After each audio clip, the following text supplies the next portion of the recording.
El control estadístico de los procesos, SEP, conocido también por sus siglas en inglés, SPC, Statistical Process Control, es una metodología que consiste en producir según los estándares de calidad, aplicando un control durante el proceso de producción, permitiendo de esta forma intervenir sobre el mismo antes de que se produzcan defectos. Fíjense que está subrayado durante el proceso. Es decir, antes del proceso no se puede aplicar. ¿No es cierto? Se aplica durante el proceso. Y después del proceso es tarde, ya ocurrió el defecto. ¿No es cierto? Antes del proceso se puede aplicar alguna técnica como el ANFE, el análisis de falla y error, si puede ocurrir algo que ocurriría, pero no es control estadístico de proceso. El control estadístico de proceso se aplica durante el proceso. Quizá la primera aplicación de la estadística de los procesos la realizó en Estados Unidos el doctor Sheward, quien en la década del 20 la utilizó cuando le encargaron la fabricación de audífonos para el ejército de los Estados Unidos. Vamos a dejar para mirarnos y les explico qué fue esto de Sheward. La estadística estaba descubierta hace muchos años, no solamente en 1925, pero en 1925 se aplicó por primera vez a un proceso productivo. El ejército de Estados Unidos había encargado la producción de audífonos.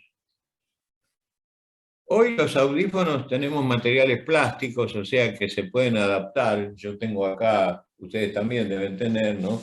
No se hacen según el tamaño de la cabeza, porque se hace un estándar y como se adapta, ¿no es cierto? Tendría que ser muy cabezón el tipo para no poder utilizar ese audífono, ¿no? Pero en esa época los materiales eran rígidos. O sea que el tipo tenía que saber cuántos tenía que fabricar para cada tamaño de marote, ¿viste? ¿No? Para cada tamaño de cabeza.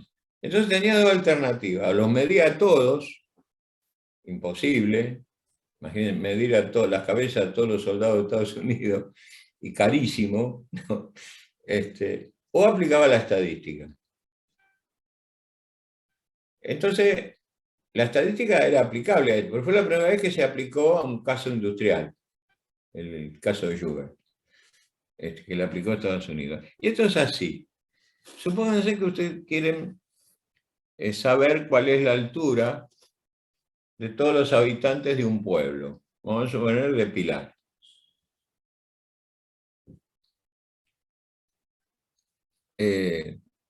Podríamos definir más, podríamos decir los hombres o las mujeres, porque tienen distintas alturas. La media de los hombres generalmente son más altos. Vamos a poner de los hombres. Yo para medir la altura de todos los hombres, sacar la altura media de todos, cuánto es el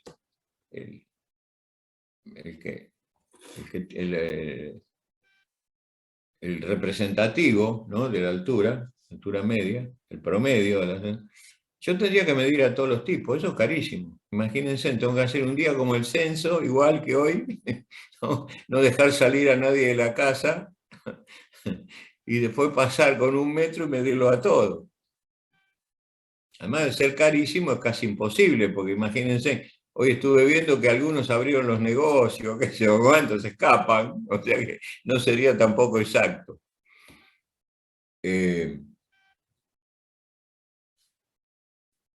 Ahora, si yo saco una muestra de la población, una muestra que sea representativa de la población, quiere decir que no voy a medir a tipos en una cancha de básquet, a jugadores de básquet, o a chicos en un jardín de infantes, sino que me pongo, qué sé yo, en la plaza principal de Pilar, en algún lugar donde pasen todos, y con una técnica de muestreo determino un lote, una muestra representativa.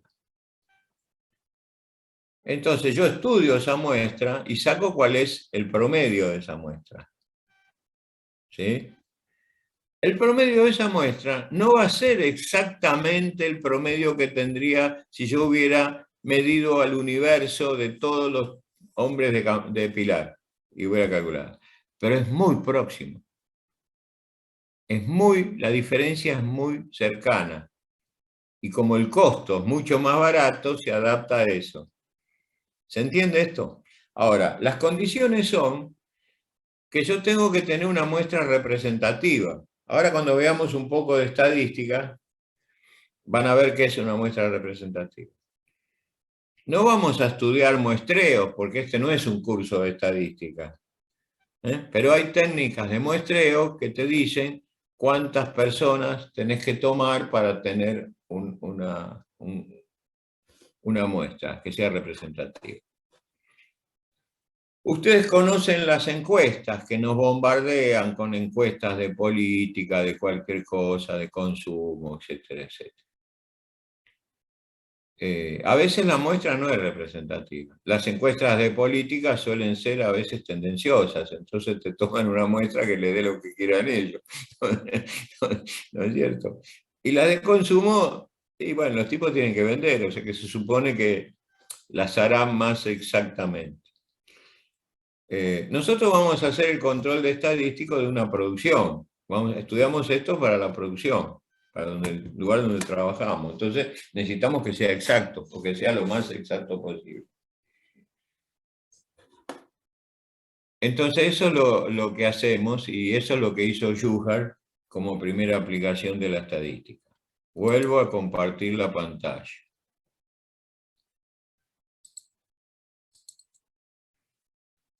Seguimos. Pero no fue hasta la Segunda Guerra Mundial, al generalizarse la fabricación de grandes series de piezas, que se comienza a usar la estadística en la industria como un instrumento auxiliar para controlar la calidad de los productos fabricados. Al generalizarse el trabajo en grandes series, aparece la necesidad de garantizar la calidad de gran cantidad de piezas sin necesidad de comprobar cada una de ellas, dado que esto aumentaría sus costos excesivamente, dificultando así su comercialización en mercados de alta competencia. Bueno, esto es así. En Siderca, Siderca la que fabrica tubos acá en Campana, yo no fui empleado de Siderca, pero tenía una consultora y fui contratado por Siderca para hacer varios trabajos, trabajé varios años, y tengo bastante información sobre lo que hacían ellos y cómo fueron variando sus métodos y todos sus problemas. Ellos no controlan todos los tubos, porque tienen que medir el diámetro de los tubos, tienen que medir la excentricidad del tubo, tienen que medir el tamaño de la rosca o la nariz que le llaman. No lo miden en todos los tubos. Sería carísimo que cada tubo va al inspector y empieza a medir con un calibre o con algo todo el tubo. En realidad miden la característica cada 20 tubos, por lo menos así lo hacían cuando yo estaba ahí. Cada 20 tubos miden la característica. Y se supone que esa representatividad de 1 cada 20 está estudiada.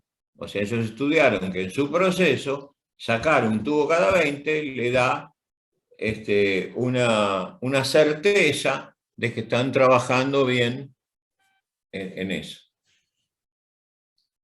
Además, no miden todas las variables en el mismo tubo, sino que miden cada 20 tubos cada característica o medida. Cuando Siderca tuvo que hacer tubos para las petroleras del Mar del Norte, o sea, las plataformas, tuvo que hacer tubos sin costura de alta calidad. Cuando le fabricaba YPF acá no tenía ese problema, le vendía cualquier cosa. Todavía cuando ustedes van al sur hay montañas de tubo ahí en algunas lomas, ¿no? Esa es la patria contratista, ¿no? Pero cuando tuvo que vender tubos, tuvo que hacer las cosas muy bien, y la verdad fue un mérito pasar a producir tubos sin costura porque los que estaban primeros en el mundo eran los japoneses. Pero los japoneses tuvieron un problema, tuvieron un terremoto en aquellos años y se le destruyó la principal fábrica de tubos. Entonces no pudieron abastecer a los clientes, a todos los clientes petroleros, se dedicaron a reconstruir la planta, y ahí Siderca tuvo una oportunidad, porque era una de las que podía, por su capacidad, empezar a reemplazar a ese mercado, pero tenía que trabajar con calidad. Bueno, ese cambio de calidad significó un cambio organizacional, un cambio de la cultura inclusive. Yo tuve la suerte de participar en ese cambio, de verlo por lo menos, porque durante varios años yo tenía una consultora y trabajé para ella.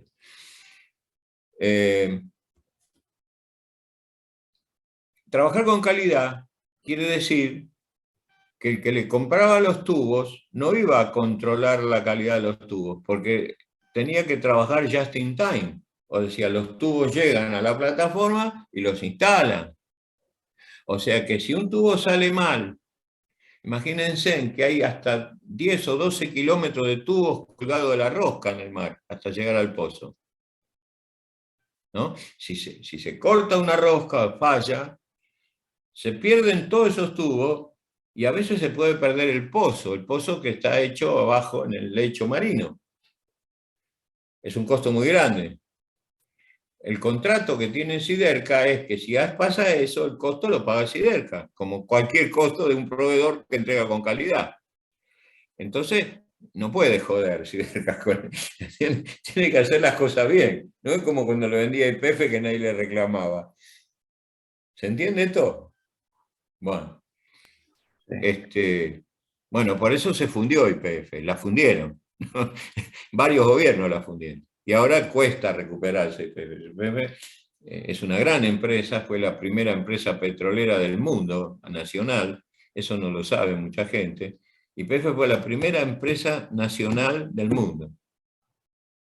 Y la hizo un milico que llamó Mosconi, que tenía un sentido muy fuerte de la nacionalidad argentina y la defendió contra las grandes petroleras que en esa época eran fatales, se las llamaba las 7 hermanas, y que trataban de dominar todo el petróleo del mundo. Bueno, gracias a eso, hoy tenemos una empresa petrolera, pero siempre los traidores que tenemos en nuestro país siempre tratan de fundirla, tratan de que no tengamos centrales nucleares, tratan de que no tengamos petróleo, tratan de... Bueno, es difícil fundir una petrolera. Ni el ENI italiano, que con toda la corrupción que tuvo Italia en la época de Mano Puliti, se fundió. Sin embargo, acá la trataron de fundir y al final se la vendieron a los españoles, ¿se acuerdan? Que la desmantelaron prácticamente hasta que se volvió a recuperar. Bueno. Pero cuando uno tiene que ganar guita de verdad y tiene que trabajar de verdad, no puede joder. Tiene que trabajar bien. Porque cuesta mucho dinero eso. Bueno, eso es lo que hace que todos empiecen a trabajar con el control estadístico de procesos.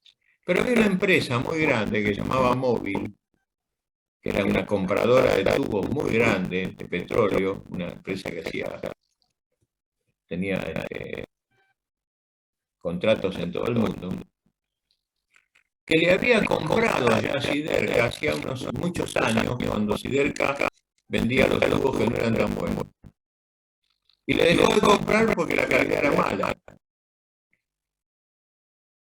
Entonces, cuando le tuvo que volver a comprar a Siderca, le exigió que controlara el 100% de los tubos.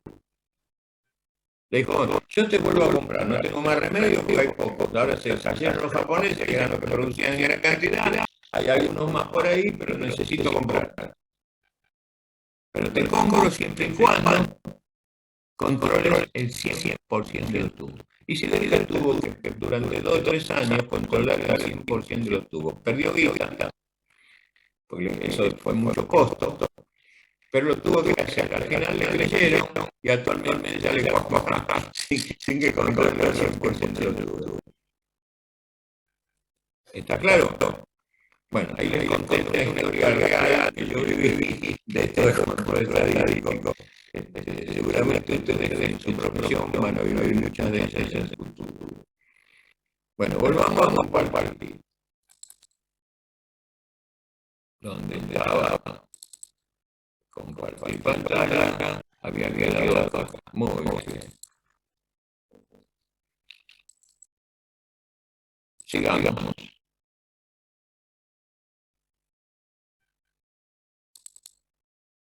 Vamos a ver ahora en la palabra control, estadística y proceso. ¿Qué es el control? Es la acción de verificar, inspeccionar, medir y comparar el valor obtenido con otro valor patrón previamente fijado que representa el objetivo al alcanzar. La estadística es una rama de la matemática. Es la técnica de tomar datos, presentarlos organizadamente, analizarlos y basándose sobre fundamentos probabilísticos y tener de ellos funciones que permitan decidir sobre hechos solo parcialmente conocidos.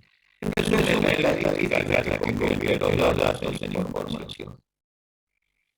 Yo no me puedo manejar tan datos, me tengo que manejar con información. La información es la elaboración de los datos.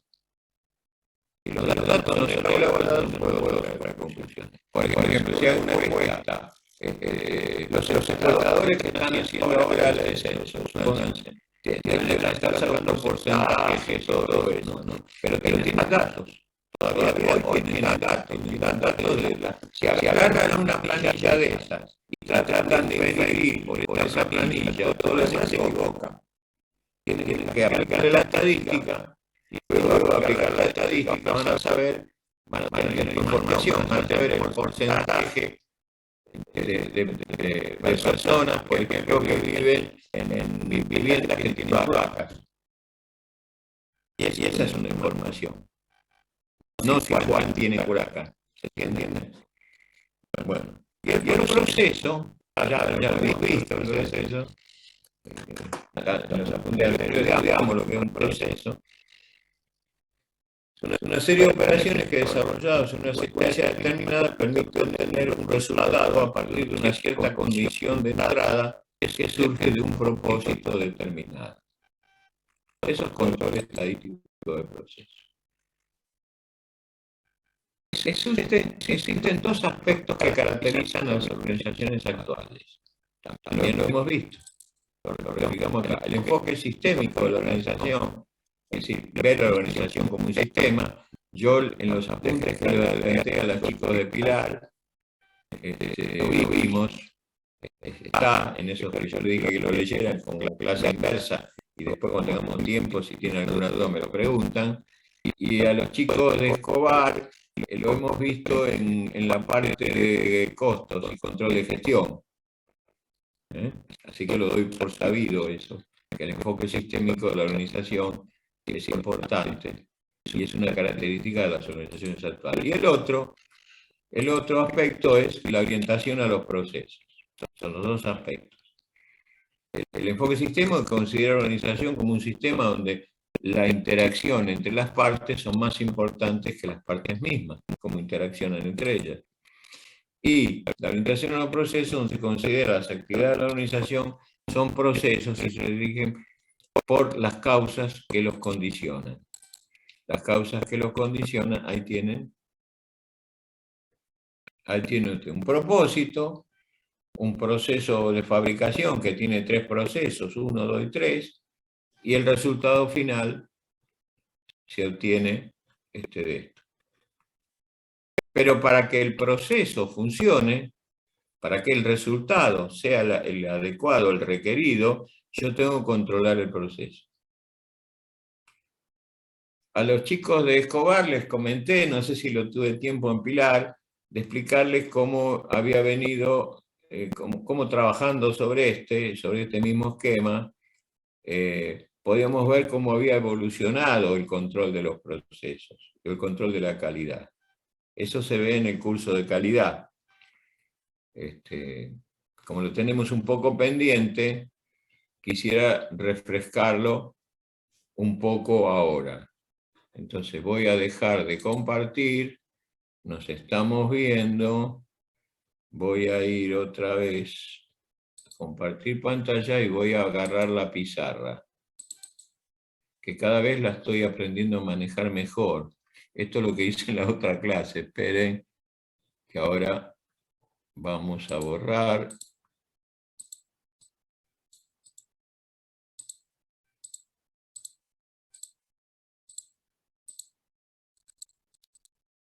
Bueno, vamos a dibujar un proceso como el que vimos ahora, ¿no? Que tiene tres etapas.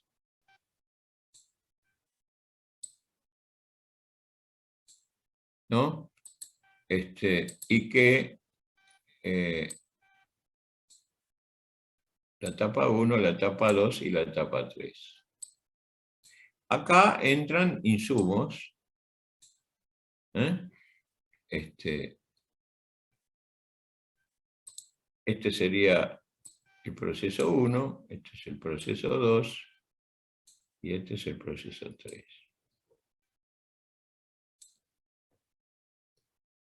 Acá el producto final va al cliente. Yo lo dibujo al cliente como un ojo, porque se fija el cliente. Mira.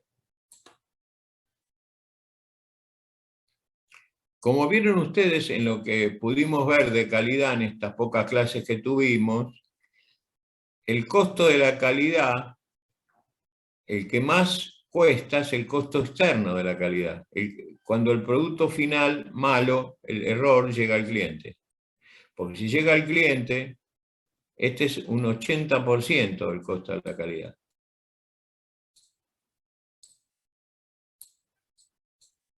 ¿Por qué? Porque puede perder hasta el cliente. Entonces, cuando empezaron a trabajar en las grandes series, como vimos, acá, ¿cómo trabajaban?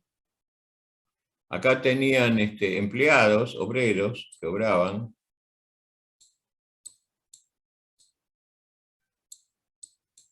Cada proceso tenía trabajadores.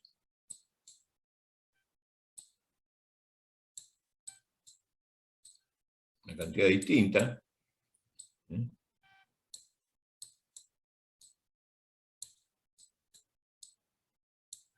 De trabajadores. Estos chicos no controlaban el proceso, lo que controlaban era la producción. Eran obreros porque obraban, hacían lo que le decían que hicieran. Era una organización que no era orientada a los procesos, sino orientada a la autoridad. Es decir, el jefe le decía lo que había que hacer y el obrero lo hacía. Por eso era obrero, porque obraba. Si el proceso estaba saliendo mal, el 1, y vos le decías algo, ¿no ves que está saliendo mal? Y el tipo decía, sí, ya sé, la materia prima que viene es mala, pero ¿qué crees que haga? No puedo parar el proceso. Lo mataban si paraba el proceso. Tenía orden de producir. ¿Se comprende hasta acá? Cuando, Sí, sí. cuando fue evidente de que al trabajar masivamente podían perder a los clientes, se les ocurrió poner un inspector, controlar la calidad, que fue el primer paso. Es decir, agarraron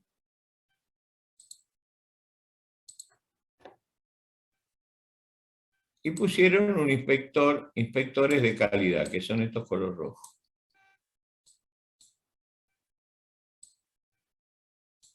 Al final del proceso. Yo estadística y control estadístico sé, lo que no sé es dibujar, así que perdone. Bueno, estos inspectores, ¿qué hacían? Estos inspectores, cuando había un producto mal, lo sacaban. Entonces evitaban así el 80% del costo, porque no llegaba al cliente. Ahora, separar este producto implicaba que igual había un costo, el 20% restante, porque este producto o había que reprocesarlo, gastando más materia prima y más mano de obra, o había que tirarlo, o había que venderlo como segunda, como scrap.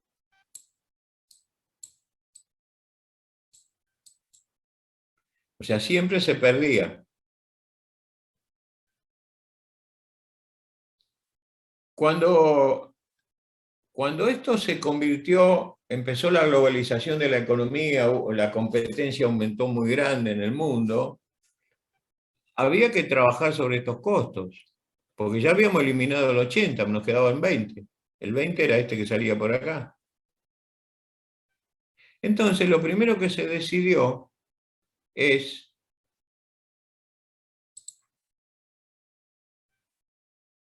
agarrar. Ay, no, la verdad que no me salió, che.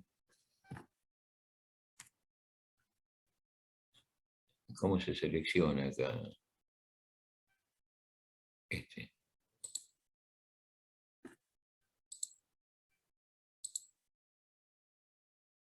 Bueno, sacar a dos inspectores de acá, ¿no es cierto? Estos dos,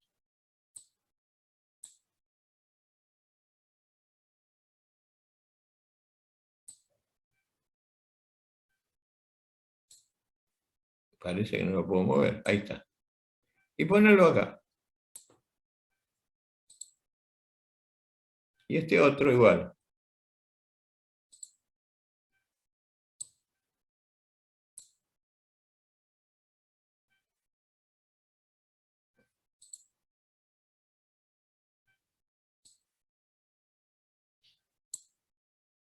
Bueno, me cuesta. Ahora sí.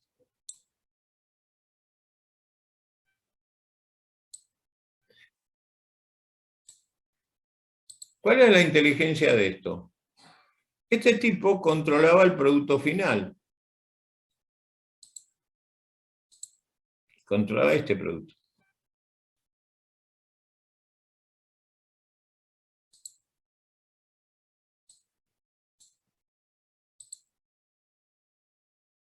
Este también iba a controlar el producto, pero en un punto intermedio, antes de que se terminara de producir, pero controlaba el producto intermedio. En el ejemplo que yo expliqué en esa clase, creo que tenía un marcador en la mano de eso para escribir en la pizarra y dije que supónganse que se esté fabricando ese marcador. En la primera etapa hacíamos el envase, que es de plástico, se inyectaba. En la segunda etapa, acá le ponían la tinta y el filtro, y acá lo terminaban de envasar y lo entregaban. Si en esta etapa este inspector veía que el envase estaba pinchado, entonces no lo dejaba seguir, lo separaba ya acá. Y eso era más barato que luego descartar todo el producto terminado. Y si el filtro o la tinta no era de calidad, este lo descartaba acá y entonces evitaba tirar todo el producto terminado. O sea, era más barato y podía... Ahora, ¿qué pasó? Esto cambió las cosas, porque nadie en ese momento miraba el proceso. ¿Se dan cuenta? Nadie estaba mirando el proceso.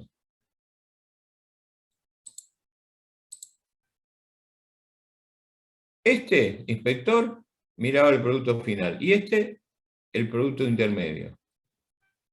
Pero cuando estaban acá, nadie podía mirar el proceso, porque estaban lejos del proceso, estaba terminado, a lo mejor estaban en otro lugar. Pero cuando pusieron estos inspectores acá, estos inspectores no pudieron no ver el proceso, porque estaban al lado del proceso.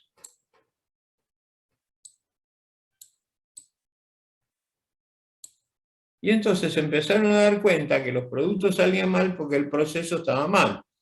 Faltaba un manómetro para medir la presión, entonces se inyectaba a cualquier presión, la temperatura no era la adecuada, etcétera, etcétera. Entonces, en esta tercera etapa empezaron a controlar el producto y el proceso. Y por último se dieron cuenta que los que tenían que controlar el proceso no eran estos, sino eran estos, los que producían, los obreros. Y entonces los tuvieron que capacitar,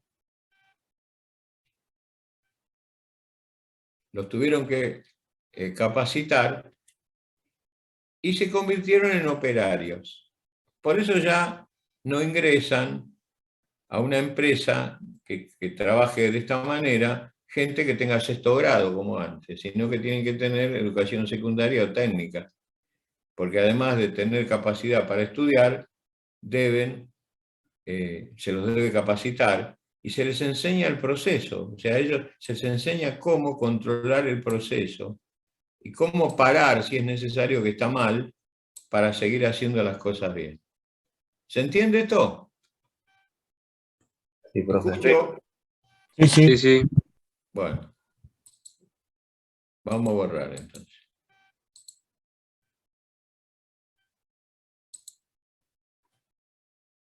Vamos a dejar de compartir.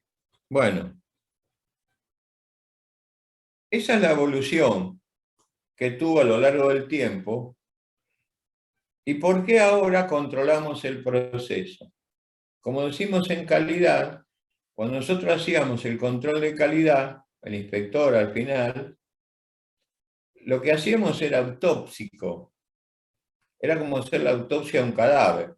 Lo abríamos y decíamos, se murió de sarampión, pero eso estaba muerto el tipo. Lo que había que hacer es lo que decía la abuela, mejor prevenir que curar. Tenía que haber prevenido que no le atacara el sarampión. ¿No es cierto? Después, cuando empezamos a controlar y a garantizar los procesos, dijimos, bueno, la calidad no se controla, se produce. Y apareció lo que llamó la garantía de calidad. Está en el apunte de calidad que yo les hice ver. Apareció la garantía de calidad. Y por último, se dieron cuenta que la calidad la hacemos todo en una organización.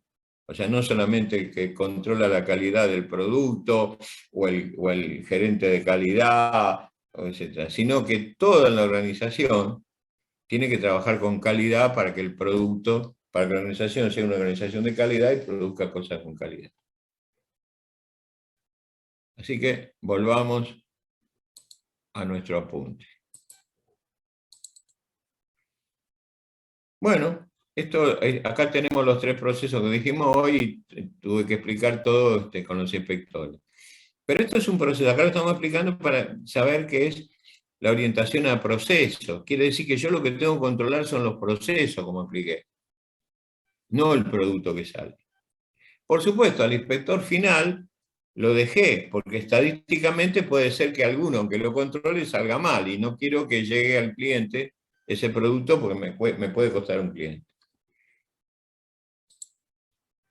Sigamos.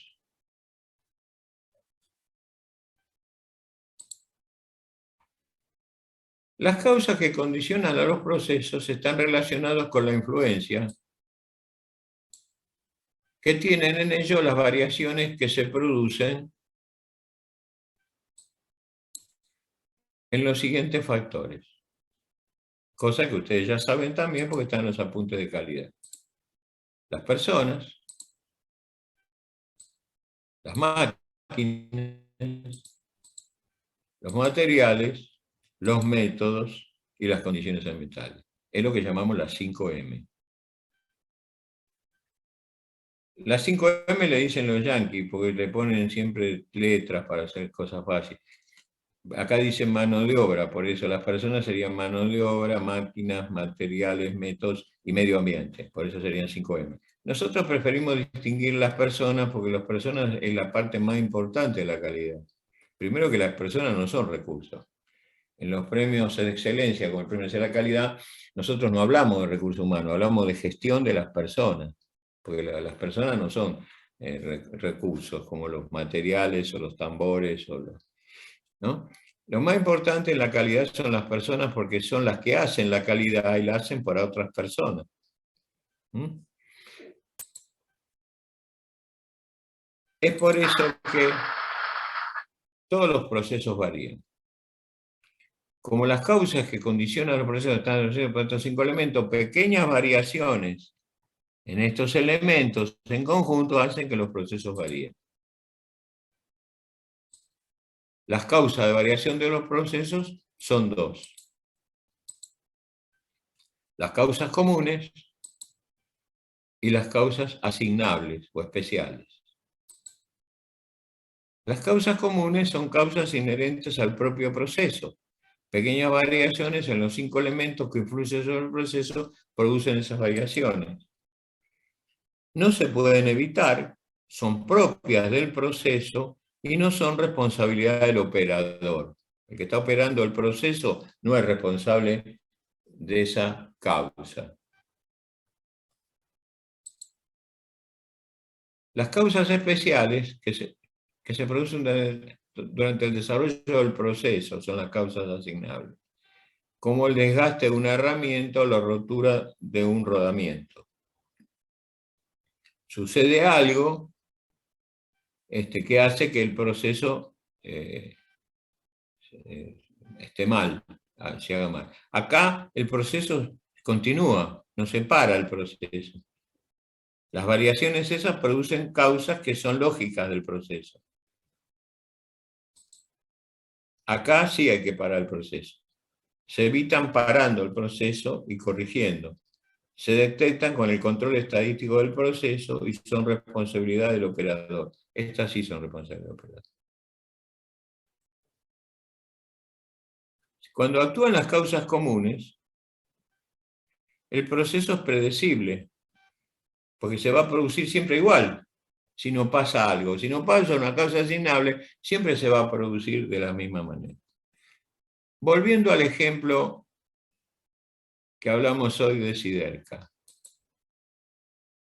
Cuando Siderca le vendía a YPF, las roscas las hacía con unas máquinas que llamaban roscadoras.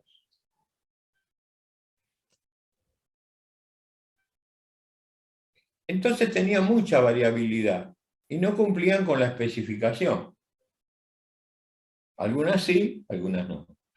Cuando tuvieron que trabajar para el Mar del Norte, para las petroleras, con tubos y costuras, tuvieron que ir a tornos de control numérico. O sea que el dueño del proceso es el responsable del proceso. Yo puedo fabricar con un proceso distintas calidades. Por ejemplo, si fabrico tornillos para la industria domiciliaria, los que compran ustedes en la ferretería, y esos tienen una calidad, tienen que ser buenos, obviamente el tornillo no se tiene que romper, etcétera, etcétera, pero no tienen gran exigencia. Si yo quisiera hacer tornillos para la industria automotriz, tendría que hacer tornillos o tuercas o bulones más precisos, con más precisión. Ese proceso sería más caro, ¿no es cierto? Y si quisiera fabricar bulones o tornillos para la industria atómica o de la cohetería, para mandar cohete a la luna, todo eso, ¿no? Y tendría que ser de muchísima precisión, lo cual saldría muchísimo más caro. O sea, yo con las máquinas que fabrico tornillos para la industria atómica, no fabricaría tornillos para la industria domiciliaria porque estaría tirando la calidad, estarían diciendo una calidad que no me pide. La calidad no se regala. Si el usuario no me pide esa calidad, ¿para qué le voy a entregar esa calidad? ¿Se comprende esto que digo? Sí, sí. Entonces, dentro de los tornillos de la industria domiciliaria, con las máquinas esas siempre se van a producir tornillos que van a variar su calidad de acuerdo a determinados patrones, pero nunca se van a salir de ellos. O sea que el proceso está controlado. La especificación que me pide el cliente domiciliario está comprendida dentro de la variación de ese proceso. Ahora, si yo con esa máquina quiero producir tornillos para la industria atómica y voy a desperdiciar de cada 100 tornillos que haga, 80 me van a salir mal, porque la especificación de la industria atómica es más restringida y no voy a poder cumplir con ello. Y el responsable no es el operador, es el dueño del proceso, el de la máquina, que lo que tiene que hacer es cambiar la máquina para producir con ese estándar. Es como si al tipo le dieran un tenedor para tomar sopa y le dijera que no se tiene que manchar la camisa. ¿No es cierto? El operador no es responsable. Con esa máquina se va a manchar la camisa. El dueño del proceso le tiene que dar una cuchara.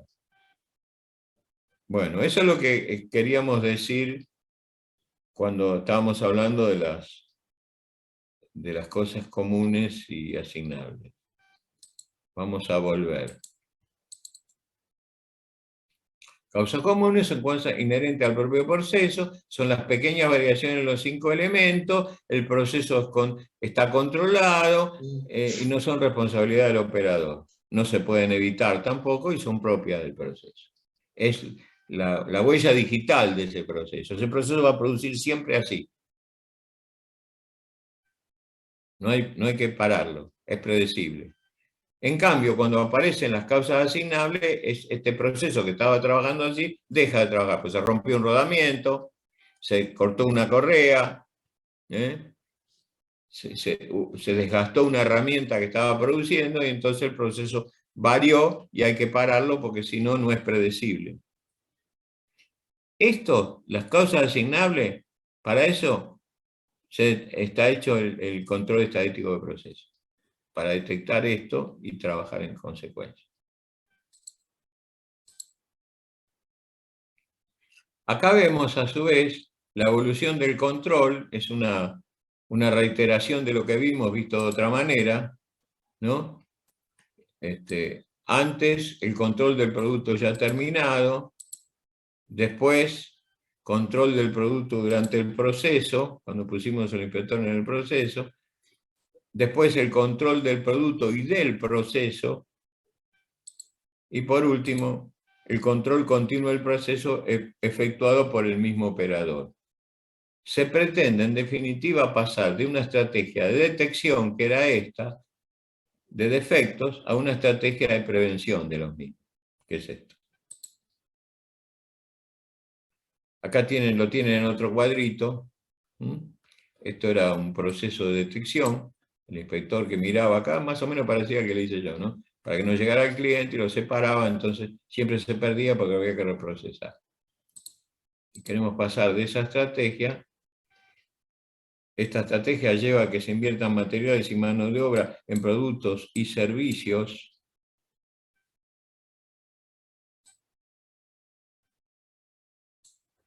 que no son siempre utilizables o que lo son a un costo muy superior a esta estrategia, donde yo lo que evalúo es el control continuo, una estrategia de prevención de defectos. Yo estoy controlando el proceso, la salida del proceso la evalúo, la controlo a través del control estadístico del proceso y hago que ese proceso funcione correcto.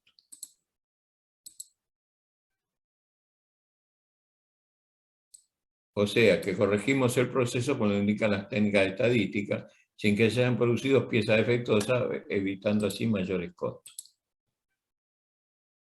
Como continuamente tenemos información del proceso, podemos mejorarlo, disminuir su variación, no solo corregirlo, eliminar desviaciones. Beneficio de utilizar el control estadístico de los procesos. ¿Cuál es el beneficio? Enfoca la resolución de un problema utilizando una base racional en lugar de una intuitiva. Es decir, yo estoy utilizando una metodología que es racional. No estoy diciendo, me parece que esto falla por esto, sino que estoy aplicando una metodología, no el dedómetro. Individualiza las causas de variaciones comunes y especiales. Si son comunes me quedo tranquilo, el proceso se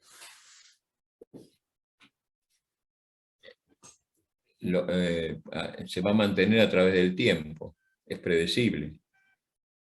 Si son especiales, ahí tengo que actuar.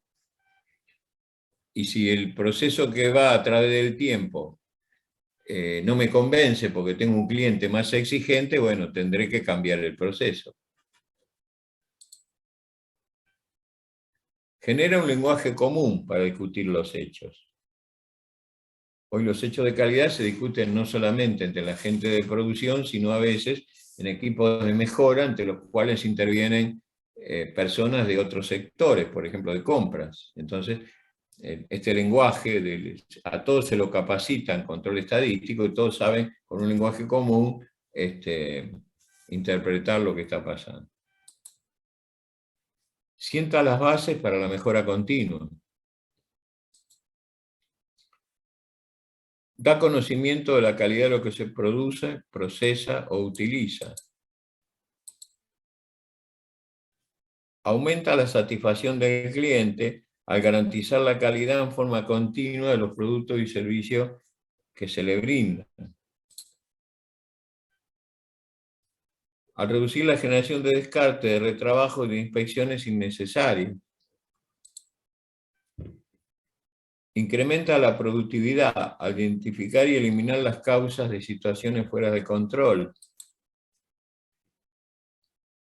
Y disminuye los costos operativos al optimizar el proceso y disminuir interrupciones. Esto se debe a que la máquina se corrige solo ante causas asignables o especiales o cambios en el proceso y no ante cualquier variación que ocurra. Bueno, y esto es una cosa muy importante, lo que le voy a mostrar ahora.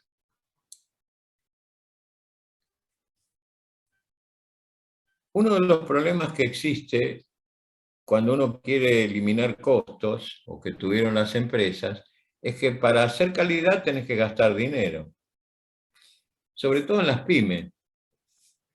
Las pymes dicen, no lo ven el costo, ¿no? Si primero tuvieron que certificar las ISO, los obligaron prácticamente al principio, ahora todos lo saben ya. Pero al principio el cliente principal eran proveedoras y si no tenían ISO no le compraban porque no podían asegurar la calidad del producto. Y para hacer eso tenían que capacitar a la gente, tenían que gastar dinero, tenían que poner inspectores. Y bueno, eran reticentes a hacer esos gastos, no lo ven. Bueno, este cuadro te puede convencer de que es importante hacerlo. Vamos a ver qué significa cada cosa de este cuadro. Todos lo están viendo, ¿verdad? Sí. Bueno. El color verde significa el costo externo por defectos. Es el costo de cuando el producto malo o defectuoso llega al cliente. Es el 80% del costo, dijimos. El color naranja es el costo interno por defectos. Y el 20% que tengo que solucionar es el que yo detecto cuando pongo al inspector y separa el producto para que no vaya al cliente. Ese producto lo tengo que reprocesar, tiene un costo interno. El celeste es lo que tengo que gastar para poner inspección. O sea, la empresa tiene que poner inspectores, tiene que pagar a inspectores. Y el azul es el costo de prevención. Cuando me di cuenta que no había que inspeccionar, sino prevenir, tuve que gastar en prevención. ¿Qué quiere decir prevenir? Que tengo que capacitar a la gente. ¿Se acuerdan? Esos obreros los tuve que convertir en operadores. Tuve que darles capacitación, tuve que pagarles mejor, tuve que no solamente eso, sino instrumentar acciones de calidad para tener una organización que sea de calidad. ¿Sí? Bueno, fíjense, al principio, en este punto, no se actuaba en control de calidad. Era cuando no se hacía ni el inspector, poníamos. ¿No es cierto? Entonces, ¿qué pasaba en ese punto? Primero, el costo de prevención era muy poquito, porque algo gastaba en prevenir, ¿no? Alguna cosa tenía que saber, el mismo obrero algo tenía que saber para avisarle por lo menos al dueño que estaban saliendo mal las cosas. El costo de inspección tampoco existía, no tenía inspectores, pero alguien gastaba, sí, a simple vista se podía dar cuenta que algo estaba saliendo mal, o sea, era muy poquito. Como consecuencia de que no había ni prevención ni inspección, tampoco se detectaban internamente los defectos, no se detectaba nada internamente y todo iba al cliente. Por eso el costo externo era el más grande. O sea, por no gastar en nada, yo tenía este costo. En una segunda etapa, pusimos énfasis en la detección. Dijimos, vamos a poner inspectores. Entonces mi costo de inspección aumentó. Ahora es este el costo de inspección. Antes no tenía nada, ahora gasto esto. En prevención seguí con lo mismo, no gasté en prevención, seguí con lo mismo que tenía. Se mantuvo constante. Pero sí gasté en inspección. Como consecuencia de esto, empecé a detectar defectos. Y entonces tuve que arreglar todos esos defectos, que es este costo naranja. O sea, el 20% de esos defectos que tenía los tenía que arreglar. O sea, los detecté y me produjo este costo total, no es porcentaje, esto es costo total. Pero me bajó el costo externo. ¿Por qué? Porque esos productos no llegaron al cliente, solamente tuve este costo externo. Antes tenía este, que era enorme. Esto implicaba que estos clientes los perdía seguro. Acá ya no tenía tanta posibilidad. Tenía alguna pérdida, pero un costo externo, pero no era tan grande. ¿Se dan cuenta? Por último, en la última etapa, puse énfasis en la prevención, cuando me di cuenta que había que prevenir. Entonces, mi costo de inspección quedó constante. Siempre un inspector tenés que tener, porque estadísticamente, por más que haga las cosas bien, algún producto te puede salir mal. Pero empecé a gastar en prevención, todo esto es lo que gasté en prevención.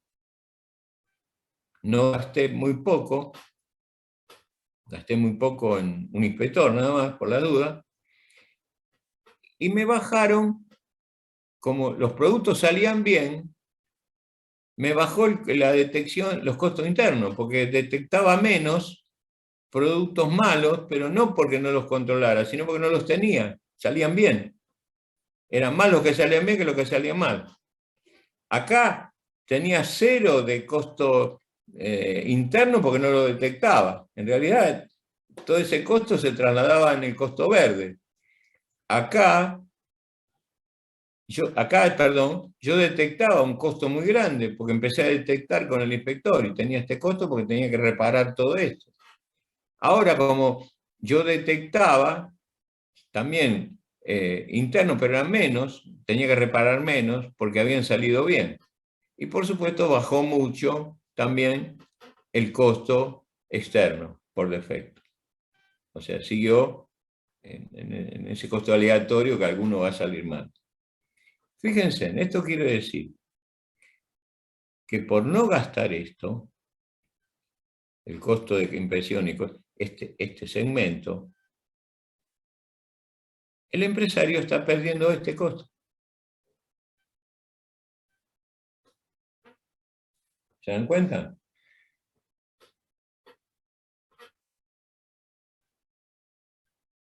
Es decir, el control de la calidad me baja los costos. Porque antes yo tenía este costo y ahora tengo este.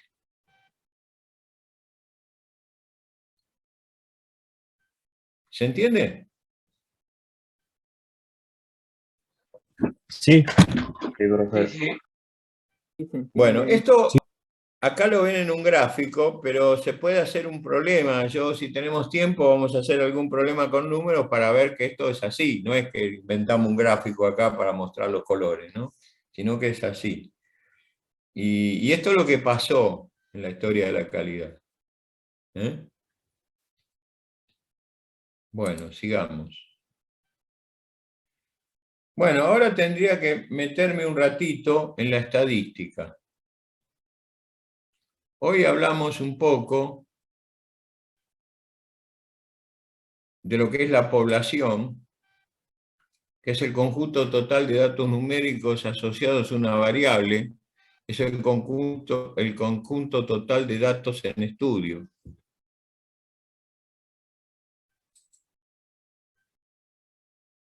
Se lo suele denominar también lote, aunque la población se usa para referirse al universo de valores. Por ejemplo, en el ejemplo de los hombres, el universo de los hombres, todos los hombres. En el lote estaba hablando de los hombres de Pilar, ¿se acuerdan? Digo, yo saco un lote que son los hombres de Pilar. ¿Eh? El universo serían todos los hombres. La muestra es la porción de datos representativos de la población. Yo de los hombres de Pilar, del lote, saco una muestra, es decir, no los mido a todos. Que es muy caro medir a todas las alturas de todos los hombres de Pilar. ¿Qué hago? Saco una muestra que sea representativa y mido a ella, mido la muestra. Es el grupo de unidades que se extrae del lote y con los resultados de su inspección nos servirán para estimar la calidad del lote sin necesidad de comprobar todas las unidades que lo componen.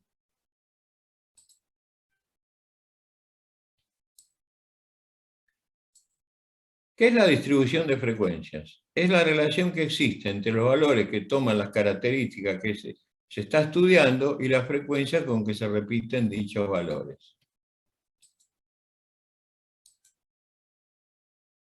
Ejemplo, altura de una población. Lo que vimos hoy de Pilar, ¿no? Si yo lo grafico eso, me da esto. Fíjense. Acá pongo la cantidad o la frecuencia con que se repiten esos valores. Y acá pongo las alturas.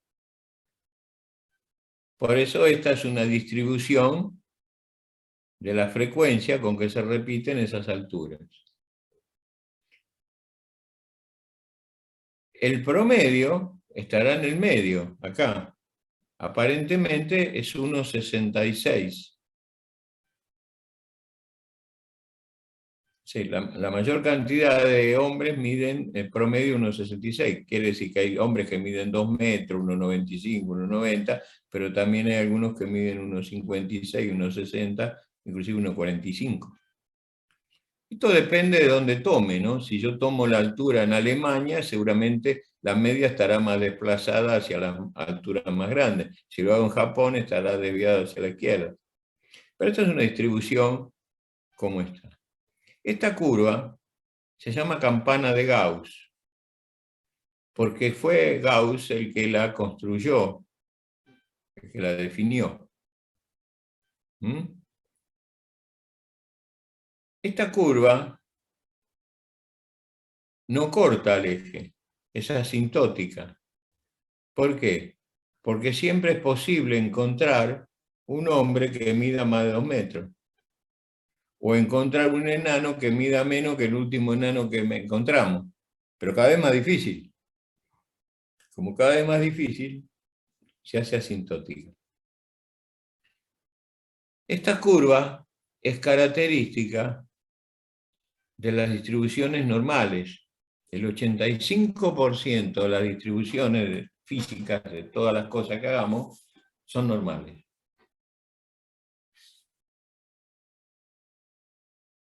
Supónganse que ustedes ponen una zapatería, supónganse. ¿Ustedes comprarían de todos los números? Es decir, acá en vez de la edad estarían los números de zapatos. ¿Comprarían de todos los números de zapatos la misma cantidad? No. No. Porque no lo venderían, ¿me entiendes? O sea que si ustedes ponen por primera vez la zapatería, le van a comprar al distribuidor y le dice que le dé 20 pares de cada número, el tipo dice, no, tonto, después no lo va a vender. Entonces, ¿usted qué tendrían que saber? ¿Cuál es el promedio del zapato más vendido? Según los pieses, el tamaño de los pieses. Claro. ¿No es cierto? Y de ese tendrían que comprar más, tendrían que comprar menos de esto. Bueno, después se pueden hacer varios estudios sobre esto para saber cómo es, después lo vamos a ver esto, qué te conviene, hasta dónde tomás el ancho de la curva. ¿No? Eso lo vamos a ver después, acuérdense. Es decir, porque esta curva es infinita. Quiere decir, ¿a dónde me planto? ¿Hasta dónde compro zapatos? ¿Hasta 45? Hasta compro algún par 45, 46, 47. Compro algún par 34, 33. Estoy hablando de zapatos de mujer o de hombre, no de niño. Bueno, ¿a dónde me paro? Según donde me pare, voy a tener más probabilidad de vender o no, pero eso lo vamos a ver después. Es el estudio de la curva de Gauss. ¿Hasta acá se entiende? Sí, profe. Sí. Esta es una distribución normal, entonces. Y ya dije que el 85% de las distribuciones en la naturaleza son normales.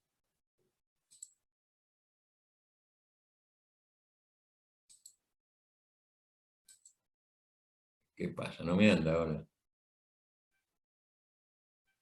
Vamos a dejar de compartir a ver qué pasa. No me avanzaba el PowerPoint. Bueno, esto más o menos estamos entrando en la estadística. Dijimos control, ya vimos cómo se controla, ahora estamos hablando de la estadística. Después nos vamos a meter en los procesos en sí, en el manejo del proceso. Voy a volver a ver si ahora puedo avanzarlo. Ahí está. Epa, no quiere. Ya he tenido la función de compartir pantalla, pero la ventana compartida está cerrada. Muy bien. Cerré. Vamos a ir otra vez.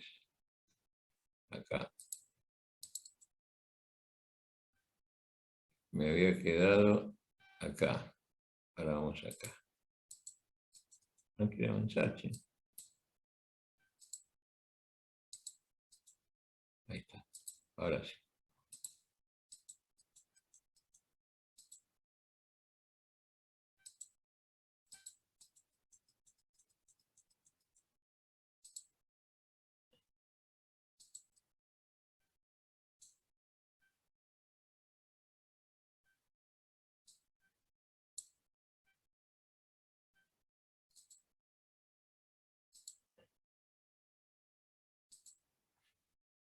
Bueno. Seguimos. ¿Están viendo la pantalla? Sí, ¿no? Sí. Características de la distribución. Ya vimos lo que era una distribución y cuál es la distribución normal. Una distribución de frecuencia, llamada en la práctica simplemente distribución, está caracterizada por tres elementos: la media, la dispersión y la forma.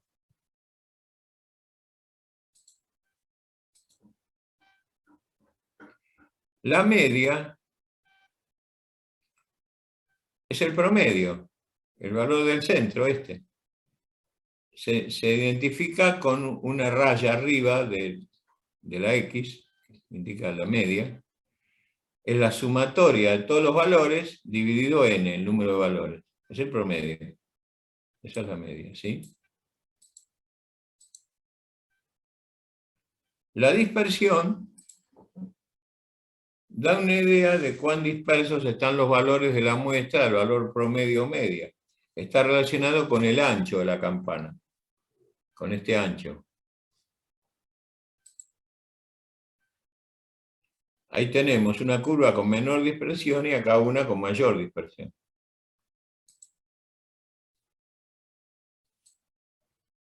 La dispersión está caracterizada por dos cosas, el rango o el desvío estándar. El rango es la diferencia entre el valor máximo y el valor mínimo de un grupo de datos. Se llama R al máximo menos el mínimo. Es decir, si yo digo, bueno, compro zapatos hasta acá y los más chicos hasta acá, el valor mínimo del zapato es este y el máximo es este, entonces el rango de ese es el máximo menos el mínimo. Ese es el rango. Me da una idea del ancho de la curva. El desvío estándar da una medida de la dispersión de valores de una muestra y es más preciso.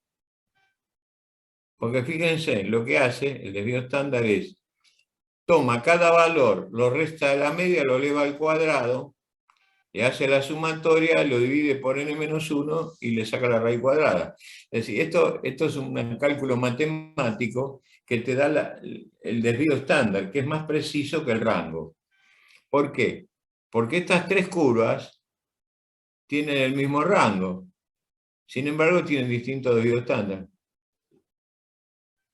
En la mayoría de los casos no es necesario llegar a tanta precisión y con el rango se puede calcular. Este implica un cálculo más exhausto, hay que tener todos los datos, calcular primero la media, hacer esa cuentita. Eso está en las calculadoras de ustedes, si ponen función estadística, lo pueden sacar, o se saca en el Excel, con el Excel se pueden sacar esa fórmula. Están en fórmulas, hay fórmulas de estadística y se puede calcular el desvío estándar fácilmente. No es necesario hacer la cuenta. Entonces, esas son las dos cosas, las dos características que miden la dispersión. Por lo tanto, la verdadera medida de la dispersión la da el desvío estándar. El rango solo la describe aproximadamente. Formas de las distribuciones. La que vimos primero es la distribución normal, que es esta, el 85% de los casos. Después hay distribuciones que son sesgadas, que es el 10% de los casos. Son procesos de tope, con corte de tope o excentricidad. Por ejemplo, ¿cuál es la diferencia? Que el valor medio está corrido hacia la derecha o hacia la izquierda. Acá está corrido hacia la derecha en este valor medio. Esto es consecuencia, por ejemplo, de la perpendicularidad, que vos encontrás más valores desde un lado antes de llegar a la pared que después de la pared. Si estás midiendo cuán perpendicular es la pared, ¿no es cierto? Entonces, esto te da la perpendicularidad, el paralelismo, son distribuciones sesgadas. Son fáciles de calcular porque se calculan igual que las normales con factores de corrección. Hay fórmulas que corrigen ese desvío. O sea, es como cuando vos estudias los gases ideales y después cuando calculás los gases reales tenés que aplicar un coeficiente de corrección. Se conocen.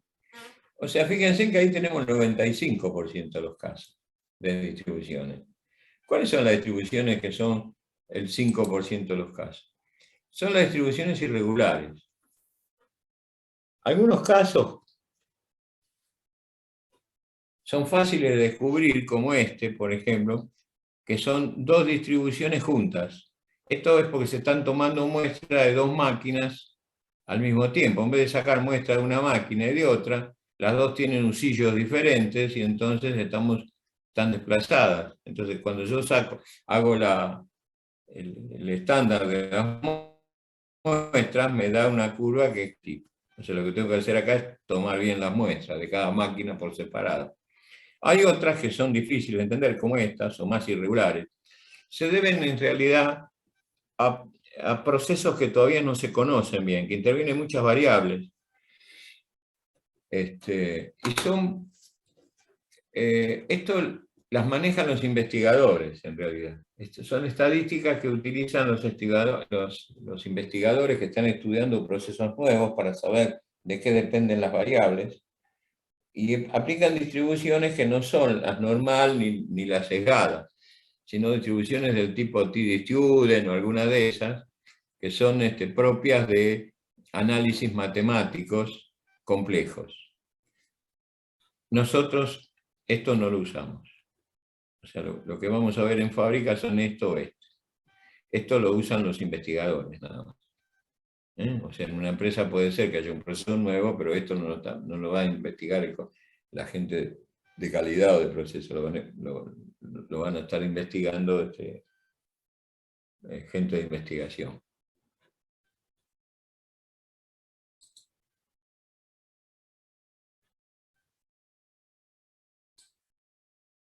Otra cosa que debemos distinguir es lo que llamamos posición y dispersión.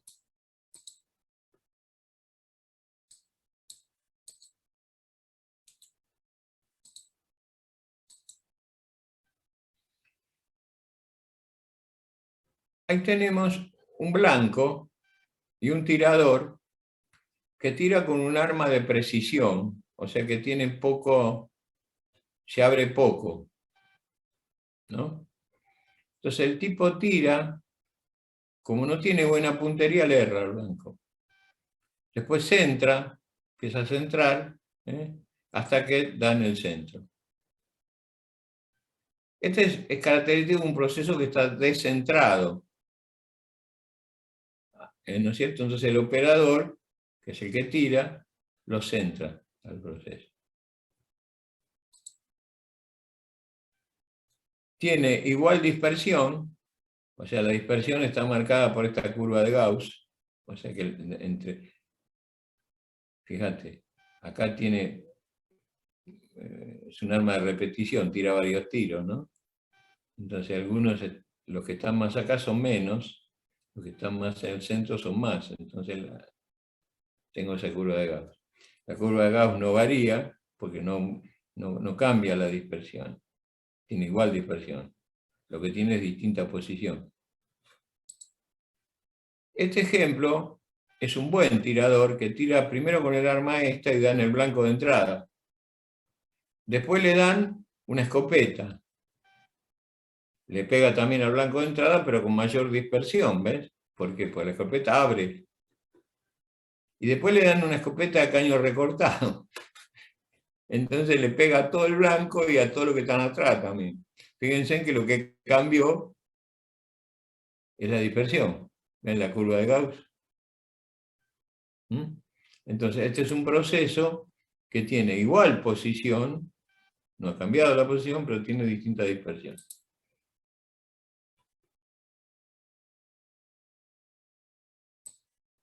Comportamiento de los procesos.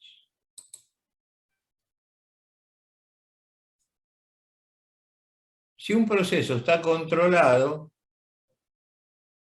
es predecible. Este es un proceso en el que actúan solo causas comunes.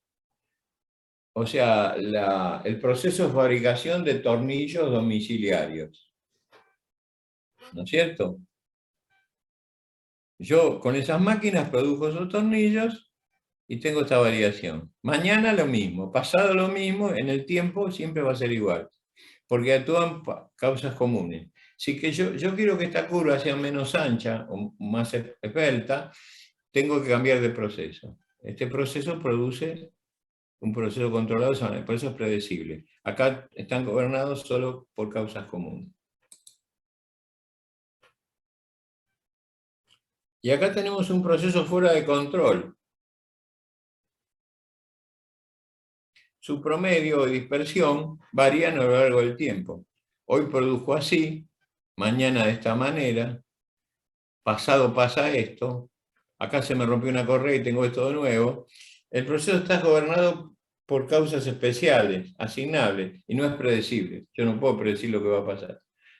Si el proceso era así al principio y yo quiero mantenerlo, cuando se me produce esto tengo que parar y corregirlo para poder funcionar.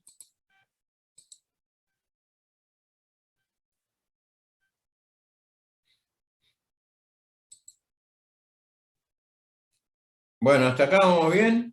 ¿Alguna pregunta? Todo bien. Todo Todo bien. bien, todo bien. Todo ¿Se bien, profesor. entiende? Bueno. Los de Pilar nos volvemos a ver el viernes y vamos a continuar con lo que estábamos viendo y esto. Y con los de Escobar, hasta el 1 de junio no nos vemos. Ok, profe. Bueno, profe, muy bien. Ok, profe. Ok, buenísimo, profe. Sí, profe. Yo no sé, ¿quieren seguir un poco más o largamos acá? ¿Están cansados? Sí.